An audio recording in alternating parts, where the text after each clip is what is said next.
Guia minha vida no caminho que me leve a ti. Que meus passos sejam testemunhos do teu grande amor em mim.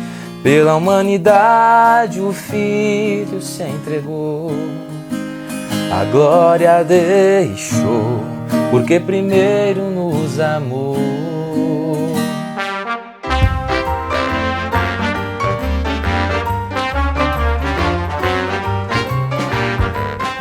Fala galera, mais um vídeo do canal Teologueiros e hoje a gente tem mais uma participação especial, Vitor Quevedo aqui no nosso canal. Obrigado. Muito bacana. Prazer estar aqui. E a gente trouxe o Vitor aqui porque ele é músico e a gente trouxe ele para falar um pouquinho sobre música cristã, brasilidade, como esse relacionamento da religião com a música.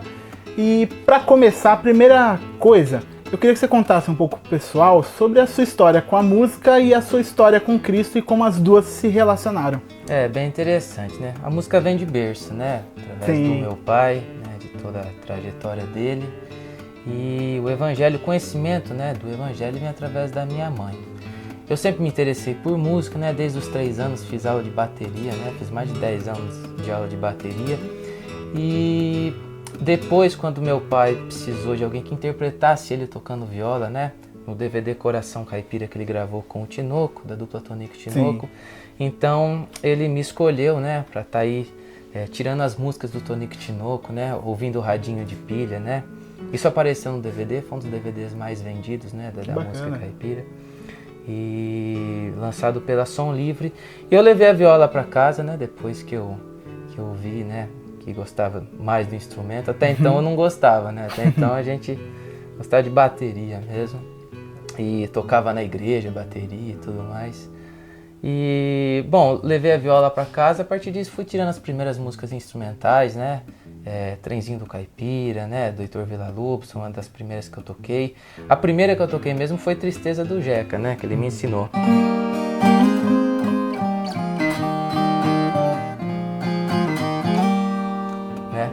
E aprendi em pouco tempo e tal.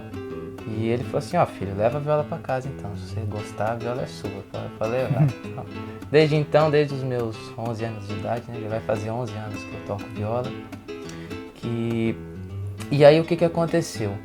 Eu venho de um berço evangélico, assim, não de berço, né? Mas praticamente, né? Quando eu tinha 3 anos, meus tios, por parte de mãe, e minha mãe também, né? Foram para a igreja, começaram a me ensinar a palavra de Deus e tudo mais. Foi mais ou menos lá pelos 13, 14 anos que eu decidi então unir algo que eu pouco tinha visto, né? Que era a viola caipira, né? Com música cristã. Inclusive, né? Assim, comparado com a grande maioria da música gospel, né? Ainda existe pouca música sertaneja. Não sertaneja propriamente, sertaneja tem bastante, né? Mas de viola mesmo, né? Que leva a viola em todas as músicas, ainda existe pouco, sim.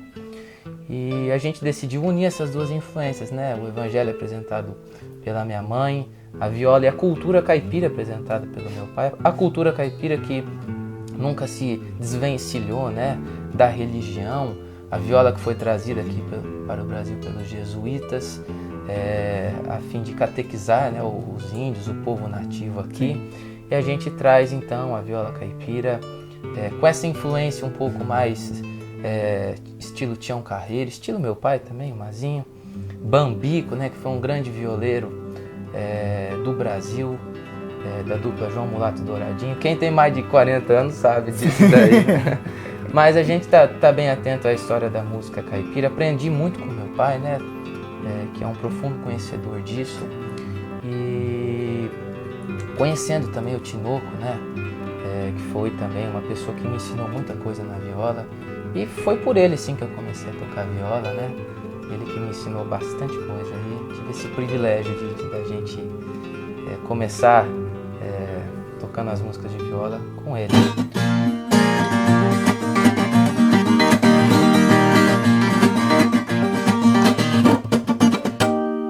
E como você leva essa música, a viola, para o culto?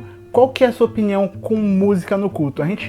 Foi o nosso primeiro vídeo aqui, a gente falou sobre música do mundo e aqueles negócios, e uma parte que a gente não tratou e é muito importante a gente falar, sobre música no momento do culto. Sim. Como você leva essas músicas, qual que é a sua opinião em relação à letra que deve ser cantada no momento do culto, a estilo de música, se qualquer estilo de música pode entrar no momento de culto desde que tenha uma letra ou não? Olha, a música, né, a gente tá no ministério, né, com o Ministério Vitor Quevedo, né, já vão fazer 10 anos, né. Bastante tempo. E o que acontece?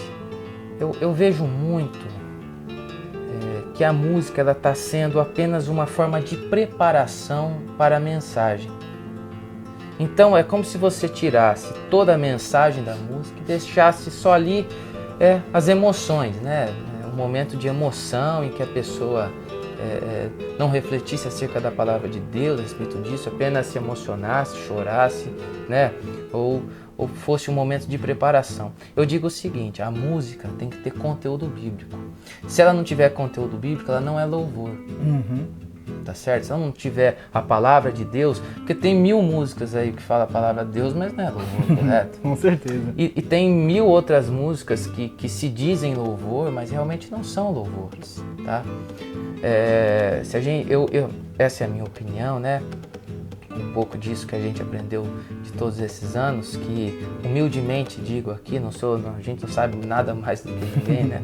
Mas um pouco dessa experiência me trouxe que a gente precisa cultivar, sim, o louvor como um momento também de palavra, de conhecimento, de aprendizado. A música, né? A gente estava falando, né, dos jesuítas que trouxeram, eles colocavam a palavra na música, né? Para que os índios pudessem decorar, né? Assim, o texto sagrado e todos os ensinamentos que eles passavam através da música. A música é um instrumento muito intuitivo para você saber da palavra de Deus, né? E ela também é um instrumento que te influencia em muitas coisas da sua vida, né? Então eu acho que o louvor ele não deveria perder essa característica de ser conteúdo, de ser algo que realmente você pudesse aprender da Bíblia, aprender da palavra de Deus. E o que a gente está vendo, né, é que o louvor está sendo apenas um momento de introdução, né? Mas creio que isso deveria cair por terra, porque a música tem um poder de influência muito grande e também tem um poder assim, de memorizar, né? Assim, de facilitar a memória, né? Que a música tem para você decorar a palavra de Deus, né? Para você aplicar esses conceitos na sua vida, acho que seria muito interessante isso, a gente voltar com isso, né? Sim. Por isso que eu defendo, por isso que eu defendo que os hinos da harpa, né? Os hinos, por exemplo, de grandes autores como Luiz de Carvalho, né? Não fossem esquecidos das igrejas. Nas nossas apresentações a gente faz uma releitura de grandes clássicos da música cristã. Deus está aqui, grandioso és tu, estou seguindo a Jesus Cristo, seguro na mão de Deus, alvo mais que a neve, entre outros. Porque essas músicas foram feitas num momento em que esse lance de gravadora, de mercados, não existia muito. Era um louvor puro, sincero, que a gente tenta resgatar a cultura caipira, né? E também toda essa influência, né, cristã mesmo, essas raízes que a gente precisa ter.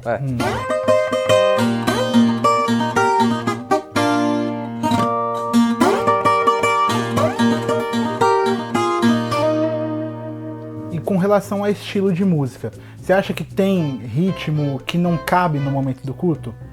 Ou qualquer tipo de ritmo de música pode ser levado, qualquer estilo de música pode ser levado para o momento do culto, desde que ele tenha uma letra teologicamente correta, biblicamente correta? Olha, eu creio que estilo, a gente quando fala de estilo, a gente fala de região, né, de regionalismo, né, por exemplo, se a gente for tocar um chamamé, uma guarânia lá na Bahia, os caras vão se interessar. Eu acho que muito menos do que um ritmo nativo deles ali, correto? Acho que o ritmo não tem problema nenhum. Eu acho que é interessante a harmonia, né? Entre, logicamente, uma música congregacional, né? Que é um estilo, né? Um pouco de adoração, né? Que o povo fala. Mas também deve ter lugar para as músicas mais agitadas e tudo mais. Sim. Eu sempre sou da opinião de que a gente deve planejar o culto e o momento de louvor também, né? de uma forma em que as músicas sejam um conteúdo bonito ao todo e todas elas queiram passar, né? Um conteúdo, seja a salvação por Cristo, seja algum outro ensinamento bíblico, né? Sobre a graça, sobre o amor. Acho que essa boa relação, né, dos ritmos, né? Essa harmonia cai bem para a igreja, assim. Sim, com certeza.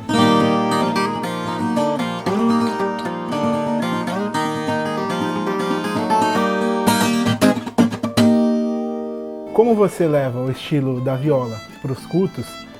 Fala pra gente um pouco do que você já ouviu assim no final do culto, que as pessoas chegaram para comentar com você. Por ser um estilo às vezes diferente, talvez você tenha ouvido já algumas reações assim, diferentonas também no final do culto. É bacana. A gente sempre ouve, né? É difícil quem critica na cara, assim, né? Na verdade. Mas a gente sempre ouve, principalmente ali do pessoal de uns 40 anos, né? Mais um pouquinho mais velho também, que eles se emocionam, né? Talvez algumas dessas pessoas elas viveram na roça, no campo, né? Trazem um pouco dessas marcas aí do campo e elas se emocionam bastante quando a gente canta, principalmente os grandes clássicos, né? E que a igreja realmente vai pro céu, quase literalmente. Sim, leva a pessoa a relembrar uma vida. Pois é. Talvez no momento da sua conversão, no passado, né, que a pessoa se emociona bastante. E durante o culto também, né, a gente faz sempre algo bastante animado, né, no começo, depois a gente parte uma parte mais, né, de reflexão e tudo mais, e termina animado também, para terminar pra cima. Inclusive a nossa música que a gente toca, a última, é Vencendo Vem Jesus, né, que é dessa nossa apresentação, sempre relembrando, né, e eu acho que as pessoas, elas se emocionam em algumas partes, se alegram também em outras, e muitas pessoas relembram as suas origens, fala do pai, da mãe, né? Que gosta de viola, dessa vida no campo que alguns levaram, ou ainda levam. A gente toca muito no interior, né? Então tem bastante lugar que a gente vai, né? A gente foi tocar em Minas, metade da igreja plantava café lá, então vai ver.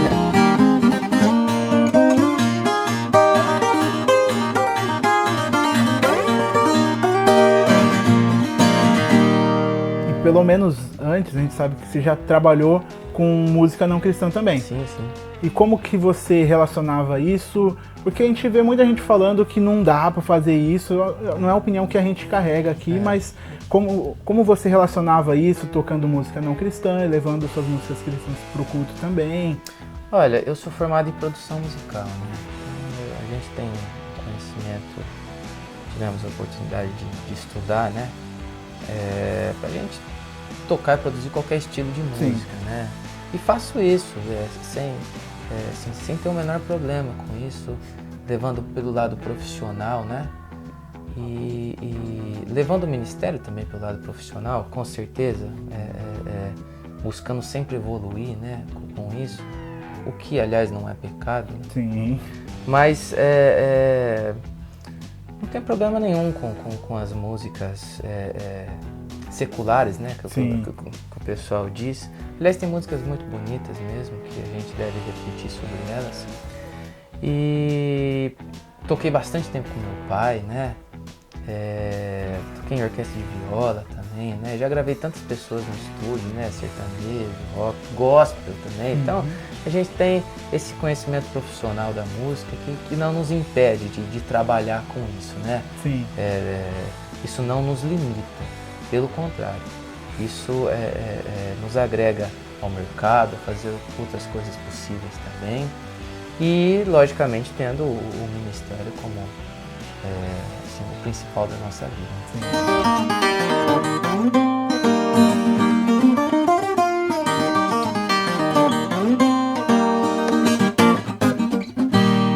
E como produtor, e também como um cristão que toca música cristã nos cultos, qual que é a sua visão e opinião com esse mercado gospel que a gente vê crescendo tão grande, um monte de gente gravando música, conteúdo bom e às vezes conteúdo ruim também, sendo feito só para vender, que a gente vê que não tá passando uma mensagem legal, uma mensagem cristã. A realidade, assim, a gente nunca vai descobrir o que está na mente das pessoas por trás disso. Né? A gente supõe pelo que apresentam, né?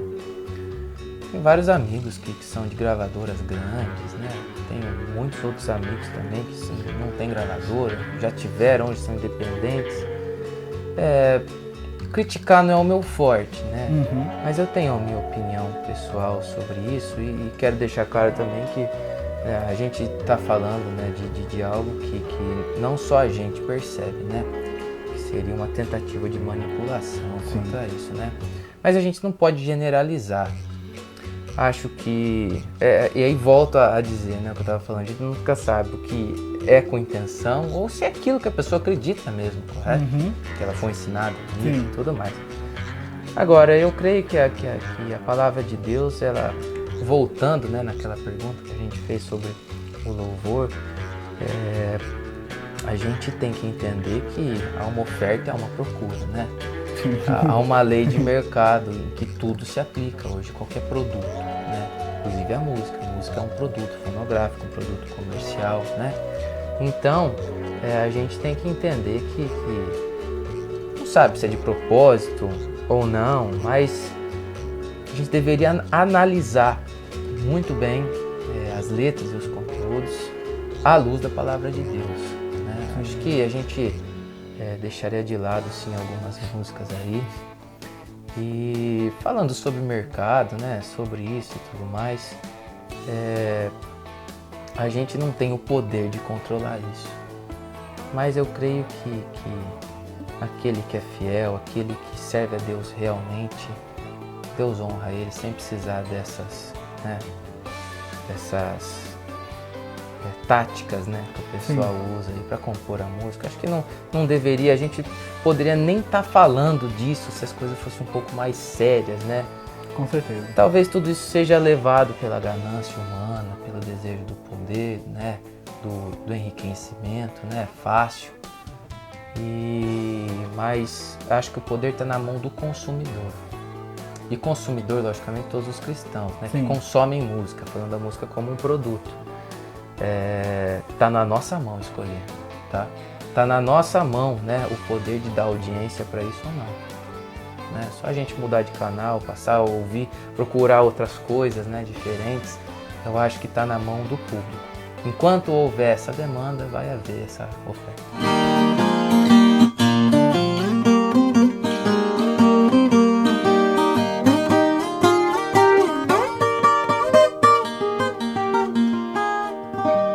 Falando de money, de dinheiro que o pessoal cobra para poder ir levar essa mensagem. A gente sabe que assim, os valores exorbitantes é, como você falou na outra pergunta, uma questão de oferta e procura.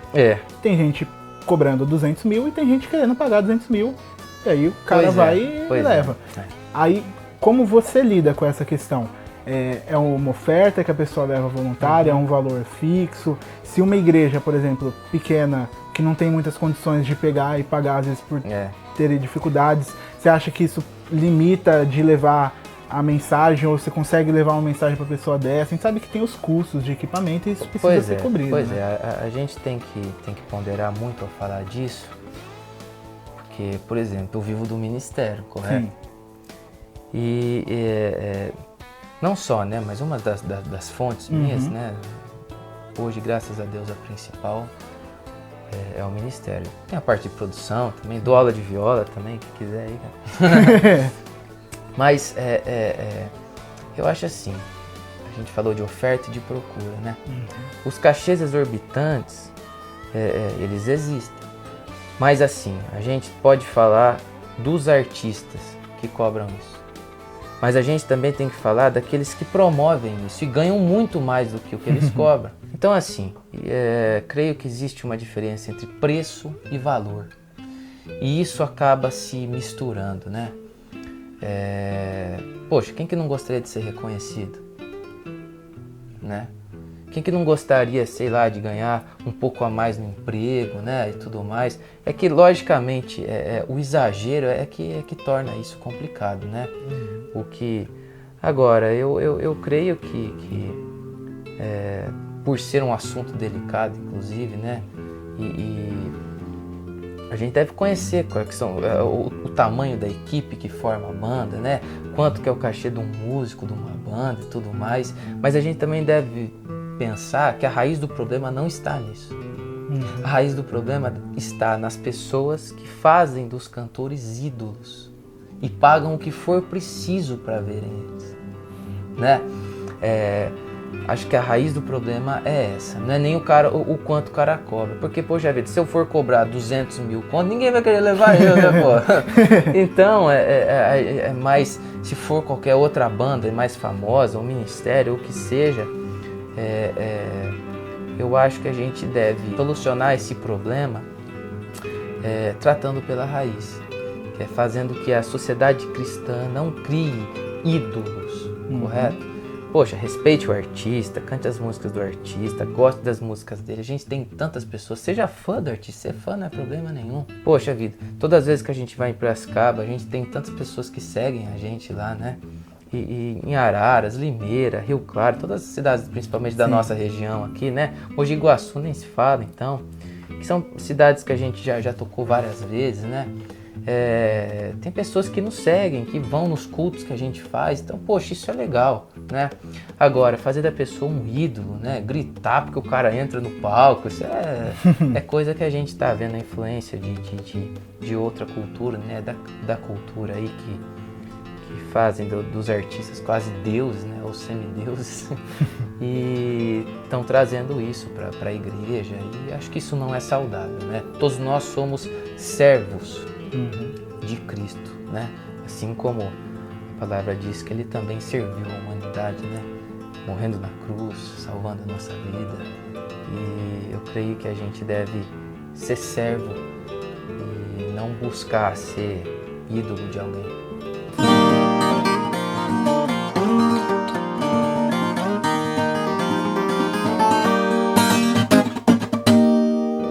Como você lida com o seu ministério quando alguém vai te chamar?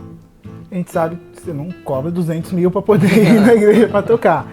É uma oferta voluntária, é um valor fixo para cobrir os seus custos. Isso. Eu creio. Se chega uma igreja para te chamar que não tem condições, existe possibilidade tipo, de chegar e levar uma igreja pequena, por exemplo, e queira levar a mensagem que você toca? A gente sempre pede pelo menos aquilo que é o nosso custo, né?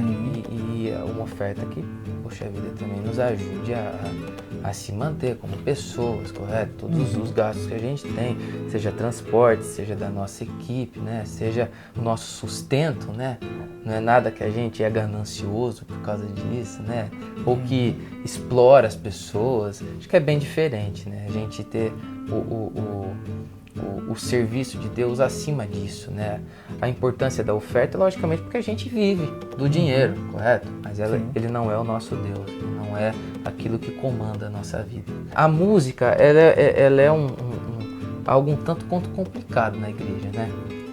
Ela é algo que pessoas limitam, né? Isso, né? E classificam ainda os moldes antigos, né? O tal do levita e tudo mais, né? Sendo que todo mundo é servo de Cristo, sendo que todo mundo ali tem o seu... O ir de pregar o evangelho é para todos, né? Sendo que o levita limpava o chão da igreja. Limpava o chão da igreja, né? Estamos trabalhando para o reino de Deus, logicamente, mas vivemos disso também. Então a gente precisa se valorizar sim. Isso eu não acho errado. Isso não é cobrar demais, né? Isso a gente fala que a gente pede uma oferta que nos ajude com todas as nossas despesas e também nos proporcione uma continuidade desse trabalho. Cara, Vitor, muito obrigado por você ter vindo aqui no nosso canal, foi muito bacana, foi muito legal. Eu vou deixar um link na descrição para você conhecer um pouco mais do trabalho do Vitor aí, poder ouvir, poder chamar ele para ir na sua igreja se você quiser, vai ser muito bacana. É, isso aí. Se você gostou do vídeo, deixa seu gostei, comenta aqui embaixo o que você achou, comenta aqui, compartilha esse vídeo para outras pessoas verem, se inscreve nesse canal se você ainda não é inscrito. Muito obrigado, eu vou deixar vocês agora para fechar com chave de ouro, o Vitor tocando para vocês. Vamos tchau, lá. Tchau, galera.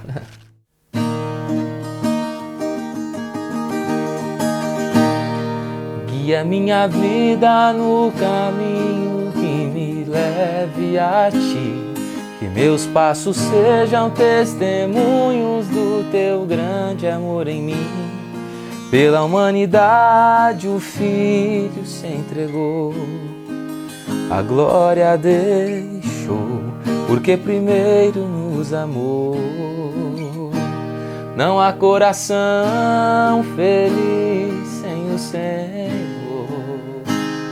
A vida é completa com a tua presença, e não haverá em outro lugar alegria maior do que poder te adorar.